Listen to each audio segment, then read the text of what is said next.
Olá, Miriam. Tudo bem com você? Bom, aqui no Fronteiras da Fenomenologia, a gente tem um projeto chamado Memória Fenô, que visa, assim, resgatar e divulgar histórias de pessoas que foram importantes para essa perspectiva aqui no Brasil. Eu já gravei um vídeo com a professora Ana Feijó, né, em que ela conta algumas histórias dela, conta um pouquinho do percurso dela, traz um pouco sobre como ela pensa a clínica. E aí eu queria fazer o mesmo contigo, se você me permitir. Então eu queria que você falasse um pouco da tua trajetória na psicologia, por onde você começou, né? Sei que você já passou pela Gestalt terapia, mas se firmou mesmo na fenomenologia existencial. Você é alguém muito interessado em Kierkegaard, né? Então eu queria que você me contasse um pouquinho como você chegou até Kierkegaard, por que obras você começou, o que te interessou em Kierkegaard e um pouco também de como é que foi a tua decisão de estudar esse autor fazendo mestrado e doutorado, não na psicologia, mas na filosofia. Então, por que a filosofia? E, além disso, assim, que contribuições de Kierkegaard você traz para a clínica, né? O que você acha importante no pensamento dele para psicólogos e psicólogas? Então, se você puder me contar um pouquinho, vou agradecer. Bom, boa tarde, Vitor. Primeiro, eu quero te agradecer pelas perguntas, pela oportunidade de contar um pouco a minha história e o caminho que eu fiz na psicologia e o caminho que eu ainda venho fazendo e o que me leva a permanecer na psicologia, né? Eu anotei, assim, brevemente as suas perguntas, porque eu gostaria de respondê-las aos poucos, né? Então, eu gostaria de começar pela primeira pergunta que você faz sobre a minha trajetória na psicologia, a minha passagem pela Gestalt terapia e como eu cheguei, afinal, à fenomenologia existencial, né? Bom, eu fiz a minha faculdade, eu terminei a faculdade em 1981 e eu fiz a faculdade da FAUP. A Ana foi minha professora nessa época, mas eu não me lembro dela nessa época. E o que me mobilizou assim, a buscar um caminho que acabou chegando à fenomenologia existencial foi uma insatisfação tanto com a cognitivo-comportamental, com aquela compreensão mais objetiva do comportamento humano, quanto o oposto disso, que era a compreensão que a psicanálise trazia, que também era para mim muito incompreensível e assim difícil até de atingir, né? No sentido de correspondência com a experiência que eu tinha, com a realidade que eu tinha. E um fato curioso é que, primeiro, durante a faculdade, eu tive contato também com o humanismo, mas não me chamou especialmente a atenção, embora durante a faculdade eu tenha participado de alguns grupos de trabalho coordenado pela Márcia Tassinari. Eu não tive, assim, e tive como professores a própria Ana e o Luiz Fernando e a Teresa Hertal, que foram minhas professoras, nada assim especialmente nesse tipo de pensamento também me era muito atraente. E eu buscando outras compreensões é que eu assisti uma palestra sobre a gestalt terapia e a metodologia que ela dizia fazer uso, que era a fenomenológica, e eu aí saí a cata dessa perspectiva, né? Então, eu também não tive uma formação especialmente em clínica. A faculdade que eu estudei não tinha o SPA, então todas as experiências de estágio eram feitas fora da universidade. Eu fiz estágio em psicologia escolar, fiz estágio em hospital psiquiátrico, mas eu não tive oportunidade de ter supervisão clínica, o que eu fui alcançar depois da faculdade, né? Eu saí da faculdade, então demorei um tempo para começar a atender, eu tinha muita vontade de fazer clínica. Quando eu comecei a fazer, eu fui procurando supervisores, e um supervisor que eu tinha, ele dizia que ele fazia uma psicanálise existencial humanista. Então eu ia meio que tateando, buscando alguma coisa que era compreensível, e um choque que eu tive nessa supervisão foi acabar de atender uma adolescente e levar para a supervisão, e a leitura que ele fazia daquela situação daquela menina era completamente diferente do que eu havia experimentado. Eu havia ali entendido a dinâmica, o que ela estava trazendo, mas aquilo não tinha muita importância, porque era logo feita uma construção do que estava em questão na relação com os pais e tal. Aquilo era muito incompreensível para mim, né? E eu, nessa procura, foi que eu encontrei a possibilidade de estudar a gestalterapia, que era aquela que me faria talvez compreender melhor a fenomenologia, o método fenomenológico. Então eu comecei uma formação em gestalterapia com a Terezinha Mello da Silveira, que na época era professora na UERJ, e gostei, me senti muito mais em casa, muito mais acolhida. Fiz a formação, eu ainda estava grávida do meu primeiro filho, e fiz a formação, toda a formação, comecei a atender e tal, mas eu tive depois a formação demorou 2 anos e meio, e eu já estava grávida da minha segunda filha, e eu parei de estudar diretamente, continuei atendendo, mas sem mais supervisão, sem um contato direto com os estudos da fenomenologia, porque eu estava já mais envolvida assim com criação de filhos, né?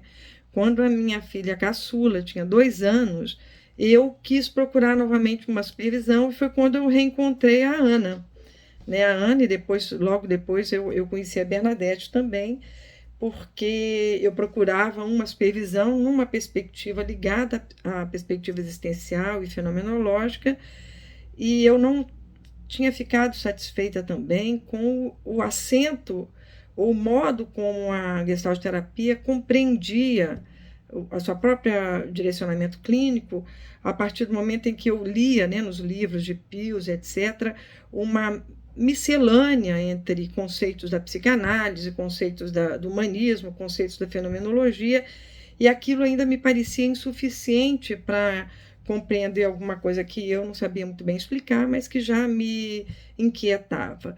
E foi através da Ana que eu retomei os estudos e aprendi, inclusive, a estudar, aprendi a pesquisar, aprendi a direcionar minha curiosidade, meus interesses, e foi assim que eu cheguei nessa perspectiva inicialmente existencial humanista, e participei de todo o movimento que deu depois o espaço para a fundação do IFEM, e para continuar a pesquisar, né? Porque eu acho que é uma coisa que eu faço até hoje, e muito assim na esteira desses trabalhos com a Ana, participando de vários grupos dela, aprendendo assim, esse jeito rigoroso dela pensar, de ela pesquisar e clinicar, e ao mesmo tempo assim, estabelecendo as nossas diferenças. A gente sempre teve algumas diferenças de jeito, né?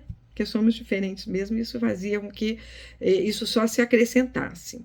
Então, foi assim que eu cheguei na psicologia existencial e na psicologia fenomenológica existencial, já por meio completamente do IFEM e das pesquisas que foram levadas dentro do IFEM, ali, bastante próxima, né, da Ana, das pesquisas com a Ana e tal. Aí você me pergunta como é que eu cheguei a Kirke e por onde eu comecei a estudar Kirke, né? Bom, então toda a minha trajetória na psicologia existencial, você vê que vai passar por aí, né? Depois que eu conheço a Ana, que cria o IFEM, isso passa a ser o meu caminho de pesquisa, meu caminho de estudos e de interesse, né? Então eu me interessei por Kirke nessas pesquisas iniciais. A Ana estava fazendo já as pesquisas dela para doutorado, e uma questão que sempre foi muito importante nos nossos grupos de estudo naquela época era entender a diferença em psicologia existencial, psicologia humanista, psicologia fenomenológica, o que essas diferenças representavam para o fazer clínico, e o que não é tão facilmente de ver. Tanto não é que hoje em dia você tem uma psicologia existencial, tem uma psicologia fenomenológica existencial, uma psicologia humanista, uma psicologia existencial, mas você não tinha essas diferenças estranhadas o suficiente para que se pensasse sobre elas, né? Eram mais naturalizadas, mesmo dentro da tradição da psicologia que a gente chama de existencial, né? Toda essa trajetória da psicologia existencial. Então, eu conheci Kirke nessas pesquisas que a Ana estava fazendo para o doutorado. Conheci Heidegger também, começamos a estudar esses autores, depois de termos passado por Yalom, por exemplo, para entender a perspectiva de psicoterapia existencial que o Yalom trazia e também encontrassem as nossas insatisfações e questionamentos em relação a isso. E aí eu conheci Kierkegaard nessa pesquisa que a Ana fez para o doutorado, em que lemos o ponto de vista, e depois a gente fez algumas pesquisas de autores de Kierkegaard, de textos de Kierkegaard. E você me pergunta qual o primeiro que eu li diretamente em Kierkegaard, e eu acho que foi o Temor, Temor.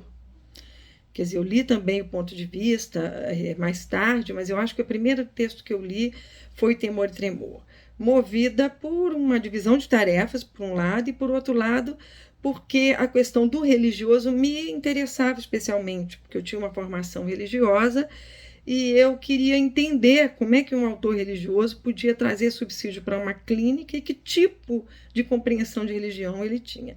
Então eu fui ler o Temor e Tremor, que é um livro difícil, mas é um livro muito bacana, e eu me encantei. A verdade é que me encantei. O Álvaro Valls tem uma frase que eu gosto, que ele diz que por Kierkegaard você entra por qualquer obra e depois não sai. Eu gosto dessa frase porque eu acho que ela muito se afina com o que aconteceu comigo, né? Eu comecei a ler Temor e Tremor, e não era uma leitura solitária, a gente lia e discutia no grupo, e pensava aquelas questões pelas várias perspectivas, e a questão do religioso me interessou por muito tempo, o próprio ponto de vista, que depois eu li também, e no ponto de vista aqui que traz o seu próprio projeto como sendo um projeto religioso, né? E isso foi desconstruindo essa visão inicial que eu tinha sobre religião, sobre uma formação religiosa, e foi me ajudando a pensar a questão dos estágios, a questão da clínica. Eu atendi um menino que era uma pessoa que queria ser padre e que trazia uma questão que me parecia que me ajudaria a entender a questão do religioso, e de fato ajudou. Foi atendendo esse menino que eu pude perceber assim, que não há tanta diferença assim, entre o estético e o religioso, e que, ao mesmo tempo, um pode disfarçar um pouco o outro, e que o religioso não é também um lugar a se chegar, mas é mais uma disposição que atravessa a existência, e que nesse atravessamento ele mais te suscita saltos, né, transformações. E isso eu fui aprendendo, estudando a diferença entre, aí lendo textos, aí depois eu li bom, mas eu vou parar um pouquinho agora que eu te disse assim, a primeira obra, e por que eu me interessei? Eu me interessei porque eu achava que, eu lendo o que eu achava que eu estava entendendo o que estava acontecendo, a minha experiência, a experiência que eu tinha clínica, para as perguntas que eu levantava, eu achava que Kierkegaard me ajudava a pensar.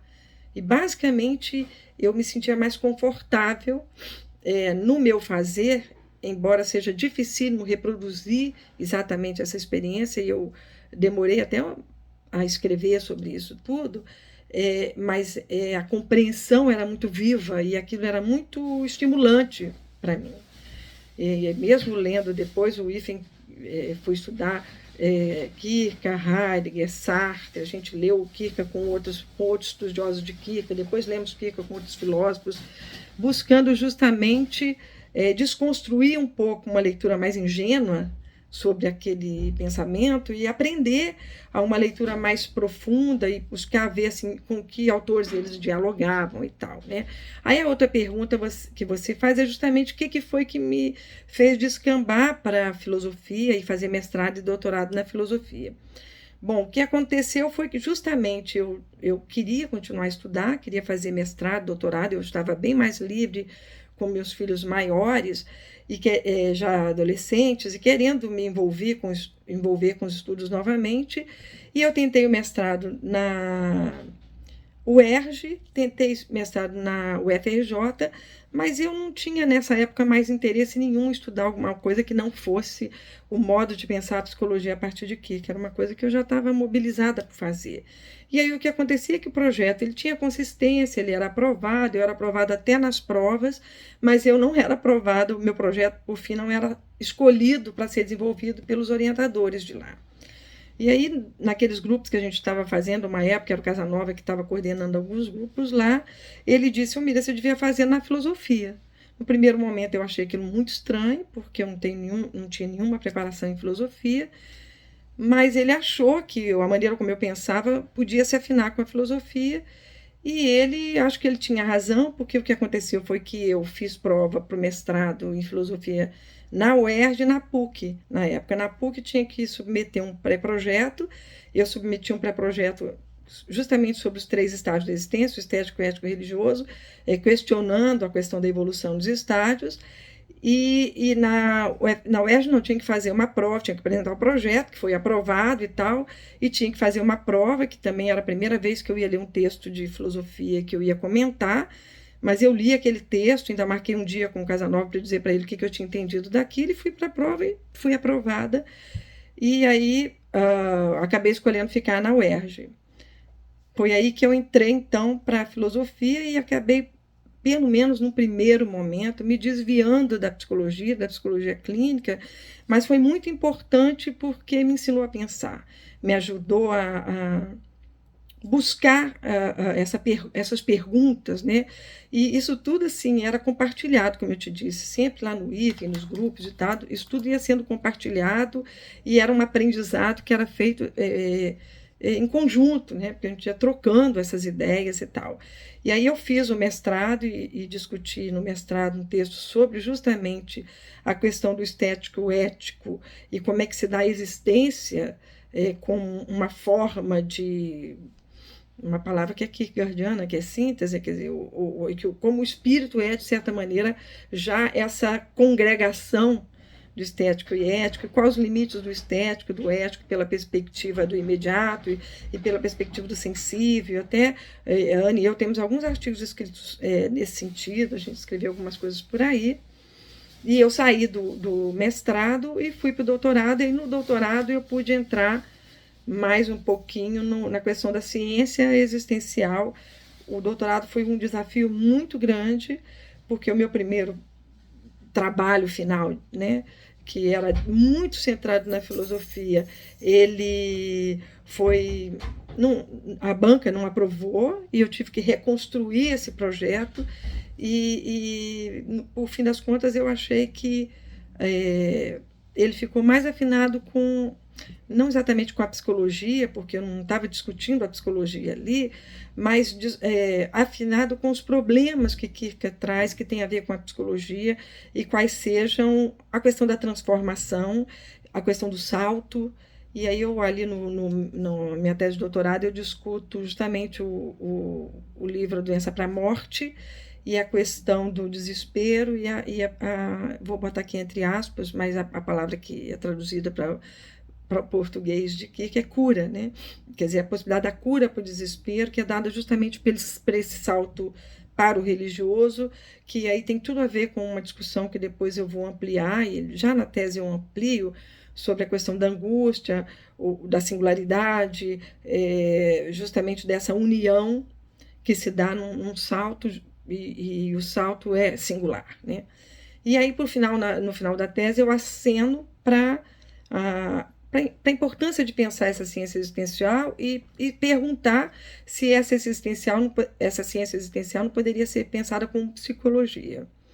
E aí é que eu, depois que saí do mestrado, e aí eu fiz a prova para professor na UERJ e não passei, então voltei para a UERJ como pós-doutoranda, né? Aí me inscrevi no programa de pós-doutorado com a Ana, e fiquei 3 anos lá, foi também um período muito legal de retorno para a psicologia. Eu ganhei bolsa, FAPERJ nota 10, quer dizer, para quem tinha tentado mestrado em psicologia há muito tempo com essa temática, não tinha conseguido entrar para a academia com essa pesquisa, eu vejo um outro momento, quer dizer, naquele momento já era possível se falar em Kierkegaard dentro da psicologia, já era possível desenvolver, e já era inclusive de interesse em termos dos órgãos de fomento que essa pesquisa fosse levada a cabo. Foi muito bacana isso. E aí sim eu fiz um projeto que tinha 2 direções, né? Tinha a direção de pensar como Kierkegaard está presente na tradição da psicologia chamada existencial, por um lado, e por outro lado, ir aprofundando exatamente isso que você me pergunta por fim, né? Assim, que o Kierkegaard tem a dizer para a clínica, como é que essa psicologia clínica se exercita a partir de Kierkegaard. Devo dizer que esses estudos de Kierkegaard, eu falo em Kierkegaard porque é um autor que eu leio, continuo gostando muito de ler, mas eu li também muito Heidegger, li menos Sartre, e esses diálogos, eles são esclarecedores, né? Como li também, aí já acompanhando ainda esse movimento que a Ana inaugura no IFEM, da filosofia, do diálogo com a literatura, no IFEM, na UERJ também, né? Acompanhando esse movimento, eu fui também desenvolvendo um modo de pensar que justamente mobilizava o pensamento, né? Era justamente uma forma de pensar que ia se incorporando ali, né?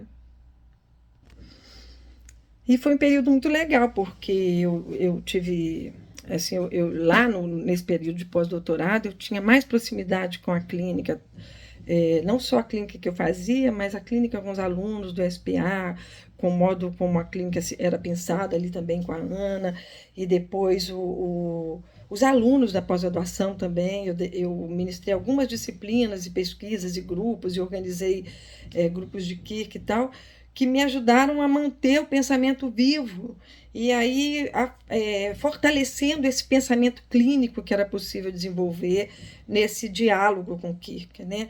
Eu digo diálogo porque, embora Kierkegaard fale da psicologia, não se trata de fazer uma psicologia aplicada, né? Quer dizer, de pegar o que o Kierkegaard está dizendo e aplicar nas interpretações, por exemplo, dos pacientes, que é uma coisa que eu já até escrevi sobre isso, que faz, por exemplo, Binswanger, quando pensa as figuras, as personificações do desespero, que são aquelas figuras do desespero que o Anticlímacos descreve no texto A Doença para a Morte, como uma boa descrição do que seja uma esquizofrenia, né? Quer dizer, parecendo que está vendo ali quase que uma descrição nosológica do que seja a esquizofrenia, e eu penso que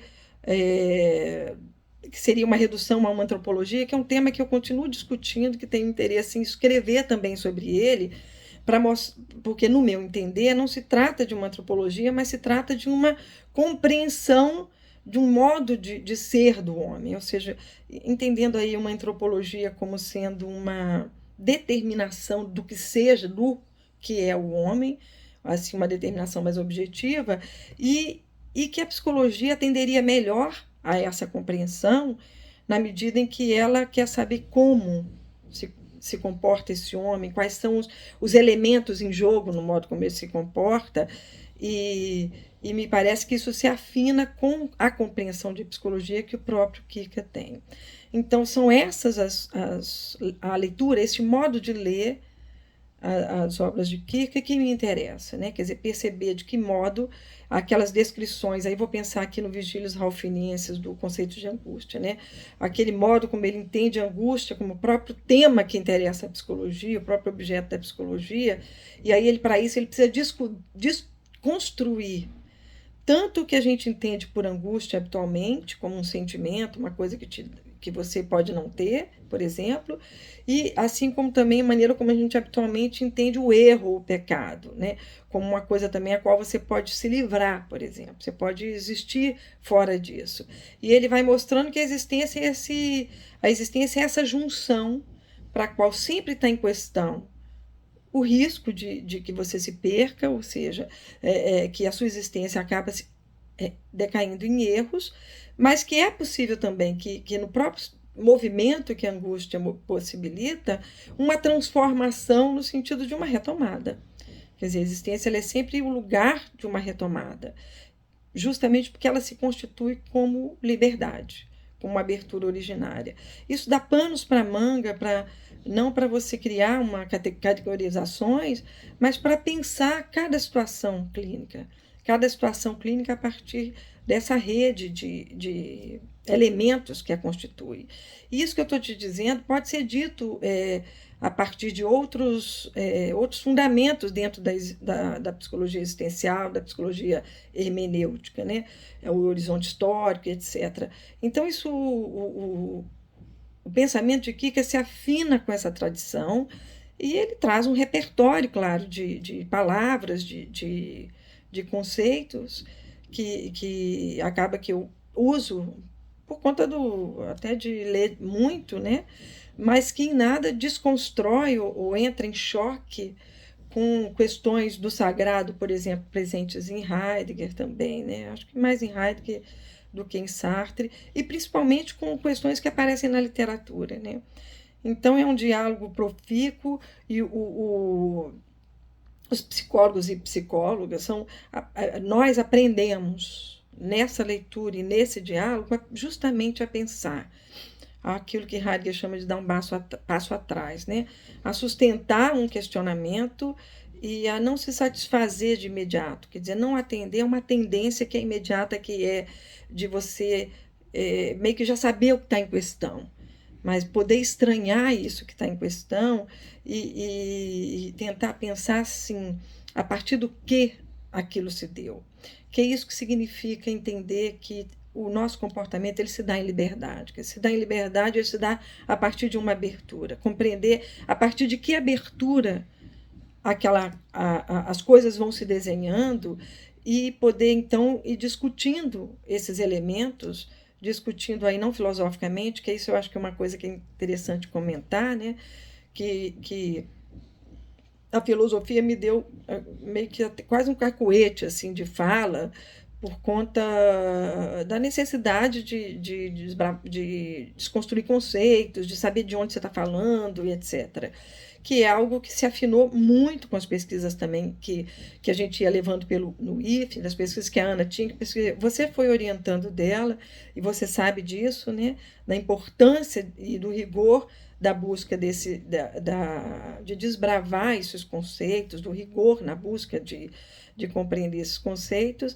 E então, de certa maneira, a filosofia me ajuda a pensar, né?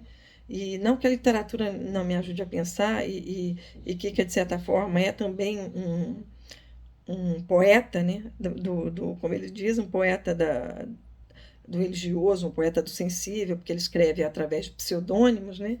Então eu acabo meio que atravessada por esse modo de pensar, e também porque acho que é difícil entender, achar que já acabou, né? Quer dizer, que eu já entendi, que já finalizei essa compreensão.